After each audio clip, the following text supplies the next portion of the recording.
नमस्कार, मैं हूं आपके साथ हिमांशु दीक्षित। स्वागत है आपका एपीएन सुपरफास्ट में। और आइए अब चलते हैं सुपरफास्ट खबरों की ओर। पहले चरण का चुनाव प्रचार तो खत्म हो चुका है। अब यूपी में बाकी चरणों के चुनाव के लिए सभी दलों के स्टार प्रचारकों ने पूरी ताकत झोंक दी है। मुख्यमंत्री अखिलेश यादव आज 5 जनसभाओं को संबोधित करेंगे। अखिलेश यादव आज दूसरे चरण वाले जिलों में प्रचार की कमान संभालेंगे। अखिलेश यादव आज पीलीभीत में 2, शाहजहांपुर में 2 और बरेली में एक जनसभा को संबोधित करेंगे। अखिलेश यादव पीलीभीत जिले में अमरिया विधानसभा क्षेत्र से प्रत्याशी हाजी रियाज, परनपुर से प्रत्याशी पीतम राम और बरखेड़ा से हेमराज वर्मा के समर्थन में प्रचार करेंगे। बीएसपी अध्यक्ष मायावती ने भी चुनाव प्रचार में पूरी ताकत झोंक दी है। मायावती आज मुरादाबाद और लखीमपुर खीरी जिले में चुनावी रैलियों को संबोधित करेंगी। 11 फरवरी को भी मायावती सहारनपुर और बिजनौर जिले में रैलियों को संबोधित करेंगी। इसके साथ ही बीएसपी के वरिष्ठ नेता सतीश चंद्र मिश्रा भी आज प्रतापगढ़ और पट्टी क्षेत्र में बीएसपी के कार्यकर्ताओं सम्मेलन में संबोधित करेंगे। यूपी में पहले चरण के चुनाव के लिए 3 रैलियों को संबोधित करने के बाद प्रधानमंत्री नरेंद्र मोदी और दूसरे चरण के प्रचार की शुरुआत करेंगे। मोदी आज बिजनौर के वर्धमान कॉलेज ग्राउंड में बीजेपी की चुनावी रैली को संबोधित करेंगे।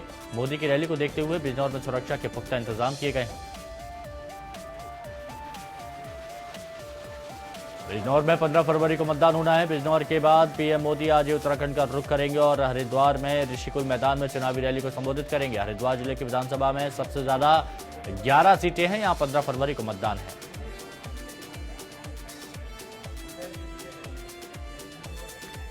केंद्रीय मंत्री उमा भारती ने गुरुवार को दावा किया है कि साल 2003-2004 के बीच मध्य प्रदेश के मुख्यमंत्री रहते हुए उन्होंने रेप पीड़िताओं के सामने बलात्कारियों पर टॉर्चर कराया था।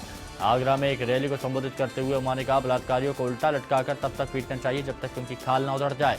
उमा भारती अगस्त 2016 में बुलंदशहर में लुटेरों द्वारा एक महिला और उसकी बेटी के साथ सामूहिक बलात्कार किए जाने के मुद्दे पर बोल रही थी।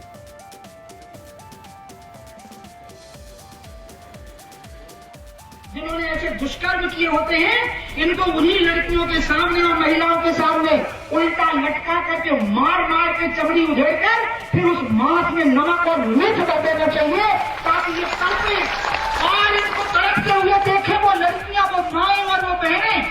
जब ये तड़पेंगे, जब ये अपनी जिंदगी की भीख मांगेंगे। मैंने ऐसा करवाया था जब मैं मुख्यमंत्री थी। जब एक महिला के साथ ऐसा हुआ था तो मैंने ऐसा करवाया था और मुझे पुलिस अधिकारियों ने कहा था कि दीदी मानवाधिकार का हनन हो जाएगा। मैंने कहा था कि बहनों का मानवाधिकार नहीं होता। उधर फर्रुखाबाद में भी उमा भारती ने चुनावी रैली की। बीजेपी की स्टार प्रचारक उमा भारती ने सपा, कांग्रेस और बीएसपी पर तीखे वार किए। उन्होंने सपा पर बरसते हुए कहा कि जो बेटा अपने बाप का नहीं हुआ वो जनता का क्या होगा। उन्होंने कहा कि कांग्रेस, सपा और बसपा तीनों ही विरोधी पार्टियां भ्रष्टाचार में लिप्त हो चुकी हैं, जिसका नतीजा जनता उन्हें देगी। उन्होंने कहा कि बीजेपी की लहर से डरकर सपा और कांग्रेस ने एक दूसरे का हाथ थाम लिया।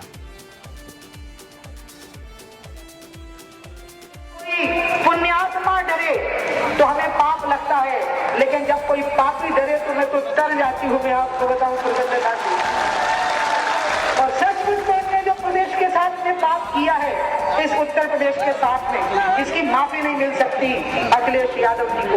उनको ये लगता है कि 91 में जब हमारी स्पष्ट बहुमत से सरकार बनी थी और बाबूजी मुख्यमंत्री बने थे, कल्याण सिंह जी, 15 दिन के अंदर हमने अपराध और भ्रष्टाचार पर कंट्रोल किया था। आपको याद होगा उस समय पर भाजपा की स्पष्ट बहुमत की सरकार में कल्याण सिंह का मुख्यमंत्री बनना कांग्रेस, समाजवादी, वामपंथी, बसपा सबके लिए एक बहुत बड़े खतरे की घंटी थी।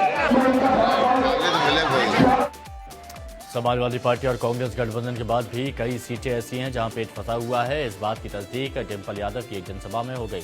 डिम्पल ने महाराजपुर सीट के लिए पार्टी प्रत्याशी अरुण तोमर से मैदान में डटे रहने को कहा, जबकि राहुल गांधी ने अपने खासम कास और पीसीसी उपाध्यक्ष राजाराम पाल को इसी सीट के लिए मैदान में उतारा है।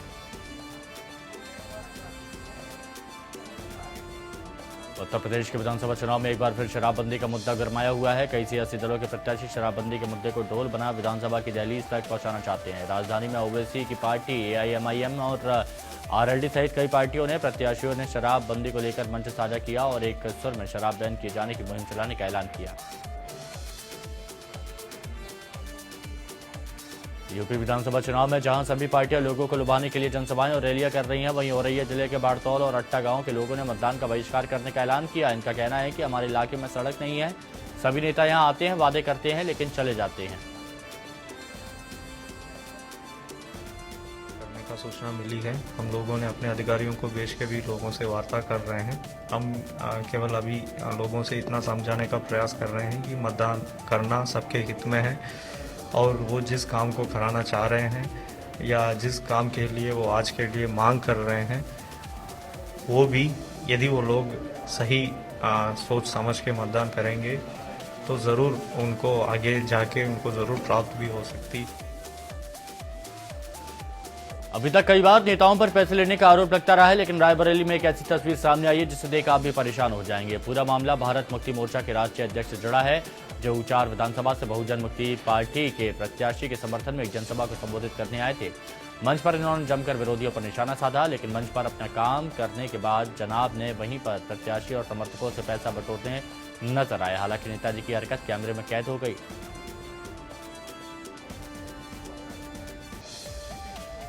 मऊ जिले में नामांकन के तीसरे दिन बीजेपी ने जमकर आचार संहिता का उल्लंघन किया है। बीजेपी प्रत्याशी और पूर्व मंत्री रहे श्री राम सोनकर पर आचार संहिता उल्लंघन का केस दर्ज कर उनके वाहन को सीज कर दिया गया है। इस दौरान बीजेपी प्रत्याशी के समर्थकों ने जमकर हंगामा किया और जिंदाबाद मुर्दाबाद के नारे भी लगाए।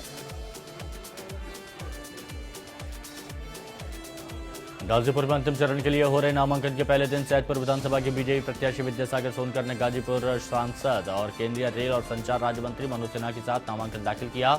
नामांकन दाखिल करने के बाद बीजेपी प्रत्याशी विद्यासागर सोनकर ने आजम खान द्वारा हाल में प्रधानमंत्री नरेंद्र मोदी के महंगे कपड़े पहनने और अन्य मुद्दों पर की गई टिप्पणियों पर आजम खान पर निशाना साधा। के बारे में रिएक्शन करना मैं समझता हूं कि हमारे लिए हल्का होगा, क्योंकि उत्तर प्रदेश की राजनीति में आजम खान जैसा चीप राजनीतिज्ञ जो सिर्फ सांप्रदायिक दंगे फैलाता है, जो सिर्फ वो आदमी सांप्रदायिकता की बात करता है, जो आदमी समाज को बांटने की बात करता है। भले ही निर्वाचन आयोग ने प्रदेश के कुछ मुस्लिम बहुल्य क्षेत्रों से चुनाव लड़ने वाले प्रत्याशियों की इच्छानुसार उन्हें उर्दू भाषा में नामांकन पत्र उपलब्ध कराने का निर्देश दिया हो जिला निर्वाचन अधिकारियों को, लेकिन अंबेडकर नगर जिले में निर्वाचन आयोग के इस निर्देश का कोई असर नजर नहीं आ रहा है, जिसके चलते टांडा से बतौर निर्दलीय प्रत्याशी के रूप में चुनाव लड़ने का मंसूबा संजोए हाजी सैफुद्दीन कादरी को सिर्फ मायूसी हाथ लगी।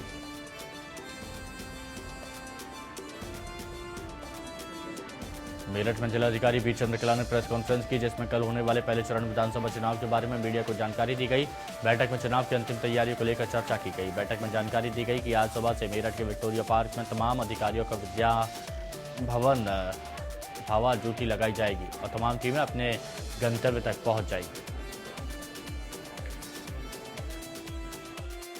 रिलेटेड 11 फरवरी को मतदान दिवस है और अब तक की ट्रेनिंग से लेकर रैंडमाइजेशन और फोर्स डिप्लॉयमेंट और पोलिंग पार्टी डिस्पैच और स्ट्रांग रूम, ये जो अहम कड़ियां हैं, इस सबको ससमय कंप्लीट कर लिया गया है।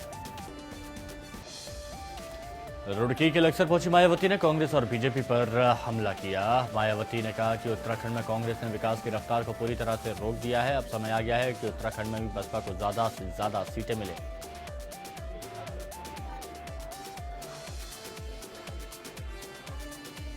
उत्तर प्रदेश के कुशीनगर में नामांकन के दौरान पुलिसकर्मियों के युवक की पिटाई का मामला तूल पकड़ता जा रहा है। मामले पर बीजेपी कार्यकर्ताओं ने जिलाधिकारी के कार्यालय पर पहुंचकर जमकर हंगामा किया। इस दौरान पुलिस और बीजेपी के कार्यकर्ताओं के बीच तीखी नोकझोंक भी हुई, जहां कार्यकर्ताओं ने पुलिस के खिलाफ नारेबाजी की और पुलिस पर सपा सरकार के एजेंट के तौर पर काम करने का आरोप भी लगा दिया। वहीं बीजेपी प्रत्याशी जगदीश मिश्रा ने कहा कि सपा के प्रत्याशी पूरे धूमधाम के साथ नामांकन दाखिल करते हैं, लेकिन पुलिस सिर्फ बीजेपी के ही कार्यकर्ताओं पर कार्रवाई करती है। विधानसभा चुनाव में लोगों के बीच आकर्षण का केंद्र बने रहने के लिए प्रत्याशी कई तरह के हथकंडे अपना रहे हैं। प्रत्याशी राजन यादव और अर्थी बाबा ने तो अपनी खुद की अर्थी निकालकर ही अपना नामांकन करवाने का मन बना लिया और अर्थी पर बैठे नामांकन करने अपने समर्थकों के साथ कलेक्ट्रेट पहुंचे। इतना ही नहीं, अर्थी बाबा ने अपना चुनावी कार्यालय भी शमशान घाट पर बना रखा है। इलाहाबाद विश्वविद्यालय में कई दिनों से अपनी 5 सूत्रीय मांगों को लेकर छात्र उग्र आंदोलन कर रहे थे। अचानक अफरा तफरी मच गई जब प्रदर्शन कर रहे छात्र ने खुद को आग के हवाले कर दिया। देखते देखते छात्र आग का गोला बन गया। गनीमत रही कि प्रदर्शन कर रहे दूसरे छात्रों ने उसके कपड़े फाड़कर शरीर से अलग कर दिए। आनंद फानन में छात्रों से इलाज के लिए निजी नर्सिंग होम में भर्ती कराया, जहां डॉक्टरों की टीम छात्र का इलाज कर रही है। आत्मदाह करने वाला जाबिर रजा को पिछले 3 साल से हॉस्टल नहीं मिल रहा था। इसी बात से नाराज छात्र ने आत्मदाह का प्रयास किया।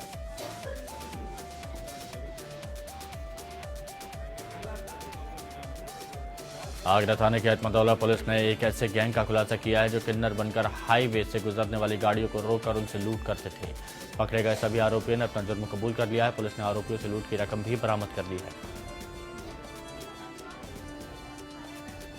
इन लोगों का मोडस ऑपरेंडी ये है कि ये लोग लेडीज कपड़े पहन के जो ट्रक रोड पर जा रहे होते हैं उनमें किन्नर बन के पहले एक आदमी हाथ देता है और फिर ड्राइवर को बातों में फंसा के उसका पैसा लूट लेते हैं। इनके बारे में जानकारी हुई है कि पहले भी ये इस तरह की घटनाएं कर चुके हैं। खंदौली में इनके खिलाफ मुकदमा कायम है, आगरा में कायम है, और भी शिकायतें पहले मिल रही थी लेकिन लोग लिखित शिकायत नहीं देते थे। इस बार लूट का मुकदमा लिख के इनके खिलाफ कार्रवाई की जाएगी। भारत में बढ़ते रेल हादसे सरकार के लिए परेशानी का सबब बने हुए हैं। हालांकि इस बार रेल कर्मचारियों की सतर्कता से एक बड़ा रेल हादसा होने से बच गया। दरअसल संभल से चदौसी अलीगढ़ रेल ट्रैक काटने की कोशिश की गई, लेकिन रेल कर्मचारियों के रूटीन चेकिंग के दौरान उन्होंने इसे देख लिया और एक बड़ा हादसा होने से बाल बाल बच गया। कर्मचारियों को घटनास्थल से पटरी काटने के हथियार भी बरामद हुए हैं। लिहाजा कानपुर हादसे की गहनता से जांच कर रहे विभाग के लिए संभव का ये मामला भी एक पहेली बना हुआ है।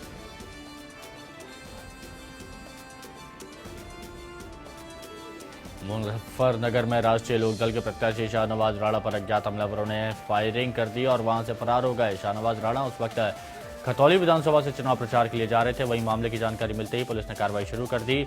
वहीं शाहनवाज राणा और उनके समर्थकों का आरोप है कि कुछ लोग राष्ट्रीय लोकदल के चुनाव को प्रभावित करना चाहते हैं।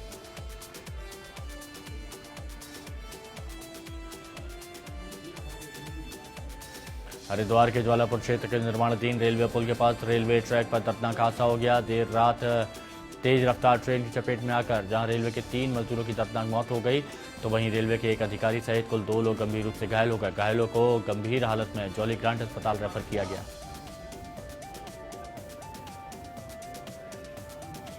बीएमसी का इलेक्शन करप्शन पर आधारित हो गया है और करप्शन को लेकर शिवसेना और बीजेपी आमने सामने आ गए हैं और एक दूसरे को करप्शन किंग बताने पर आमादा हैं।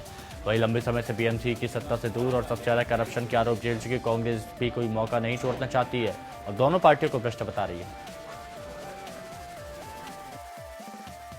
के कारण ईशान्य मुंबई की 33 लाख लोग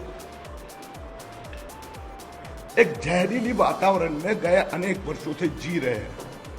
हमने लड़ाई की, हमने संघर्ष किया, हमने आंदोलन किया। वो दोनों डंपिंग ग्राउंड बंद करने का सब जगह से। गुजरात में अब भजन के कार्यक्रम में नोट उड़ाना एक फैशन बन गया है। बीती रात सूरत में सटिया जीरा में भी लोक गायक पर 10 और 20 रुपए के लाखों रुपए के नए नए नोट बरसाए गए। यहाँ गुजराती लोक गायक कीर्तिदान गढ़वी का भजन का कार्यक्रम भी रखा गया था, जिसे सुनने के लिए सैकड़ों की तादाद में लोग आए हुए थे। नोटों की बारिश करने वालों में बच्चों से लेकर बुजुर्ग भी शामिल थे।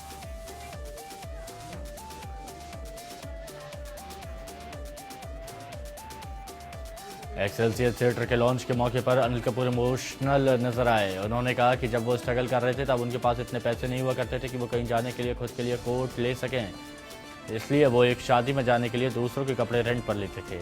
इसके साथ ही बैटमैन के नाम से मशहूर गुलशन ग्रोवर ने भी अपनी जिंदगी कई अनसुनी बातों को मीडिया के साथ मुखातिब किया।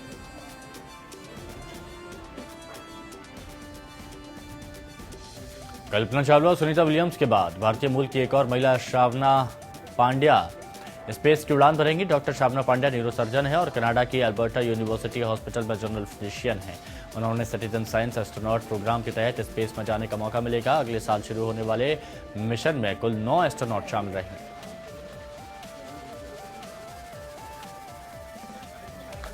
शावना का जन्म कनाडा में हुआ, हालांकि उनके माता पिता फिलहाल मुंबई में रहते हैं और इन दिनों वो अपने परिवार से मिलने भारत आई हुई हैं। उन्होंने यूनिवर्सिटी ऑफ एल्बर्टा से न्यूरोसाइंस में बीएससी के बाद इंटरनेशनल स्पेस यूनिवर्सिटी में स्पेस साइंस में एमएससी किया था और ओपेरा सिंगर ऑथर होने के साथ साथ शावना एक इंटरनेशनल ताइक्वांडो चैंपियन भी है।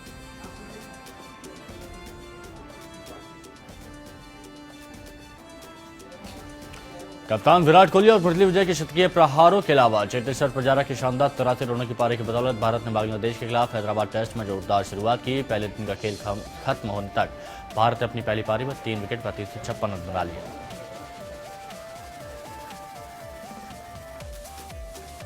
इस टर्म्स के समय विराट कोहली 111 और अजिंक्य रहाणे 45 रन बनाकर खेल रहे थे। विराट ने बांग्लादेश के गेंदबाजों की जमकर परीक्षा ली और अपने टेस्ट करियर का 16वां शतक जमाया। अपने 54वां टेस्ट खेल रहे विराट ने अपनी नाबाद शतकीय पारी के दौरान 12 चौके लगाए।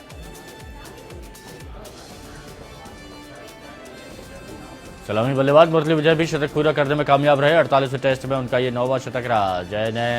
विजय ने 108 रन बनाए। उन्होंने तेजुल इस्लाम ने तीसरे विकेट के रूप में आउट किया। विजय ने 160 गेंदें खेली, जिनमें 12 चौके और 1 छक्का शामिल।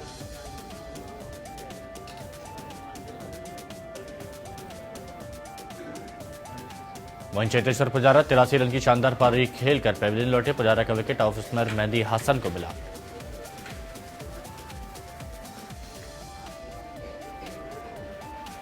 और 19वें ओवर की तीसरी गेंद पर मुरली विजय रनआउट होते होते बचे। उस समय भारत का स्कोर 67 रन था। दरअसल बांग्लादेश के स्पिनर मेहदी हसन थ्रो को पकड़ नहीं पाए और उनके हाथ से रनआउट का मौका निकल गया। क्रिकेट इतिहास में ऐसा 87 साल बाद हुआ है जब 13 शतक जमाने वाला कोई बल्लेबाज अगले टेस्ट में नहीं खेला। आज करुण नायर की जगह रहाणे को मौका मिला। इससे पहले 1930 में इंग्लैंड के एंडी संथम ने वेस्टइंडीज के खिलाफ 325 रनों की पारी खेली थी, जो क्रिकेट का पहला 13 शतक था। लेकिन उसके बाद वो कभी नहीं खेले।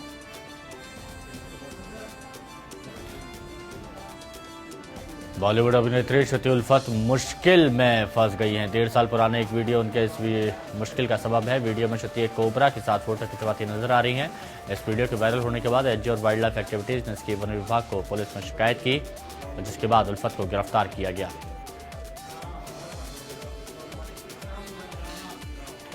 काजोल को करण अपना लकी चार्म भी मानते थे, लेकिन अचानक इन दोनों के बीच तनाव की खबरें आने लगी। दो दोस्तों के बीच क्या आ गया था, वो और कोई नहीं बल्कि काजोल के पति और बॉलीवुड एक्टर अजय देवगन हैं। एक इंटरव्यू में करण जौहर ने इस बात का खुलासा किया कि शिवाई की रिलीज से पहले अजय ने उन्हें फोन किया और अभद्र भाषा का प्रयोग किया।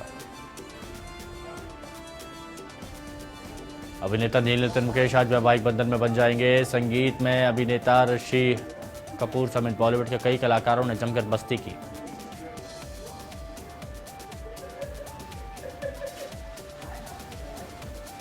शाहिद कपूर इन दिनों परेशान है। एक तरफ रंगून के प्रमोशन का जिम्मा है, तो दूसरी तरफ संजय लीला बंसाली के इंस्ट्रक्शन के मुताबिक उन्हें फिल्म पद्मावती का अपना लुक भी सबसे छुपाना है। इस कारण आजकल वो इसका तोड़ ढूंढ रहे हैं।